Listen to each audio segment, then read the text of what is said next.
చేయి సర్కారు ఆరుట్లలో కట్టిన పబ్లిక్ ఈ స్కూల్ను మలి ముఖ్యమంత్రి యనమల రేవంత్ సారు ఇలాకా అయిన కొడంగల్లో ఎందుకు కట్టలేదో ఎరికేనా? ఎందుకే బాలన్న అంటారా? నేను చెప్పుడు కాదు, కారు పార్టీ లీడర్ కమ్ మాజీ చదువుల మంత్రి సబితా ఇంద్రారెడ్డి మేడమే చెప్తుంది. ఆలస్యం చేయకుంటే నుండి అమ్మా సబితా ఇంద్రారెడ్డి మేడం ఇక సురువు చేయండి ముచ్చట. తెలంగాణ పబ్లిక్ స్కూల్ అని అక్కడ పోయి స్టార్ట్ చేసి వచ్చిండు. ఇక్కడ ఆరుట్లలో ఆ స్కూల్ ఎప్పటిదంటే ఒక 50 ఏళ్ల కింద స్కూల్ బిల్డింగ్. మంచి స్కూల్ ఏదంటే ఆరుట్లో చెప్పేవాళ్ళు, అన్ని అక్కడే ఉంటాయి. ఆ పాత స్కూల్లో అంతా కలిపి అన్ని బిల్డింగ్లకు కలిపి కేసీఆర్ గారు ఉన్నప్పుడు మన ఊరు మన బడిలో అన్ని డెవలప్ చేసినాం. ఈయనరా ఆరుట్ల మలి సర్కారు పబ్లిక్ ఈ స్కూల్ అని కొలాయించిన బడి ఇప్పటిదిగా అదట, 50 ఏళ్ల కింద కట్టిందట. అందుకే కారు పార్టీ 10 ఏళ్ల ఏలుబడిలో మాజీ సీఎం కేసీఆర్ సారు అప్పట్ల బడిబాట కార్యం పెట్టి ఆరుట్లలో ఉన్న బల్లె సౌలతులు చక్కదనంగా చేసిండట.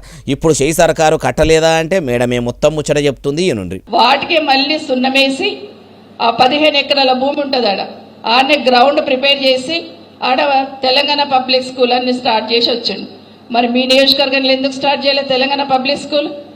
ఎందుకు కట్టలే? మరి అవే డబ్బులు పెట్టి ఈడెందుకు మొదలు పెట్టలే? అక్కడ ఉన్న పాత బిల్డింగ్లకు సున్నమేసి అదే టీచర్లు, అదే బిల్డింగ్లు, అదే సున్నమేసి, అదే ఫర్నిచరు, అన్నీ అవే ఒట్టి గ్రౌండ్ మాత్రం ప్రిపేర్ చేసిండు. మరి అదే public school Telangana public school ఇక్కడ ఎందుకు స్టార్ట్ చేయలేదు? అమ్మా సబితా ఇంద్రారెడ్డి మేడము, అసలు మీ కారు పార్టీ 10 ఏళ్ల ఏలుబడిలో కూడా చదువుల శాఖను ఏం చక్కదనం చేసిర్రు?